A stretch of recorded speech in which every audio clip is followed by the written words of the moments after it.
Good afternoon, everyone. This is Henry, and as we get into tonight's analysis, I wanted to start off with what I know regular viewers will be very familiar with, and that is for weeks now, I've been giving you this fire line as being a very important target. So that's 590 in SPY.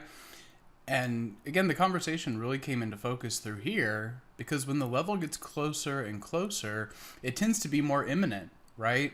And you absolutely had 3 days here where I know that might be, easy to question or think, is this still working to unfold? But you can see now with the election and the Fed behind us, this has come through with flying colors. And not only has that target been met, but it's not acting as resistance. So this is a very unique and interesting market. Obviously, I cannot tell you that the market is on a discount at these types of levels, but I do think we have higher prices in store. One of the ETFs that I have been bringing you in these videos was XLY. So you can see that in a very dramatic fashion, the squeeze has resolved to the upside.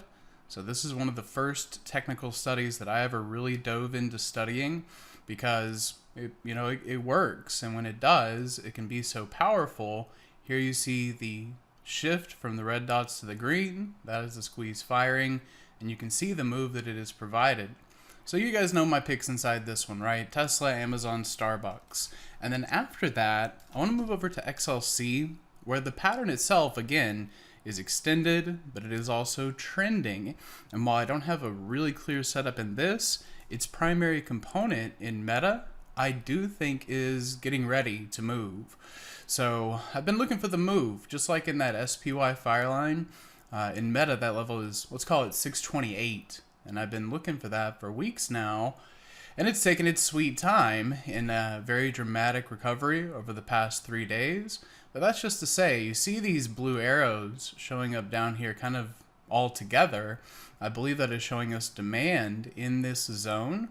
So as long as we do not get below Wednesday's low, I believe all pullbacks into that area will be a spot to buy. And then maybe if you go out into January or February, that will give you enough time to work to see this pattern resolve. And I think that could be a good one in the weeks ahead. So I hope you guys find the analysis helpful. Have a great weekend, and I hope to see you in the chat room on Monday. Hey traders, this is Henry with simplertrading.com. I wanted to thank you for watching today's video. I hope you found it helpful, and if so, be sure to click the like and subscribe buttons down below. If you would like to also see me putting these ideas into action and trading my own account live in front of you, be sure to sign up at simplertrading.com, and I hope to see you in the chat room sometime soon.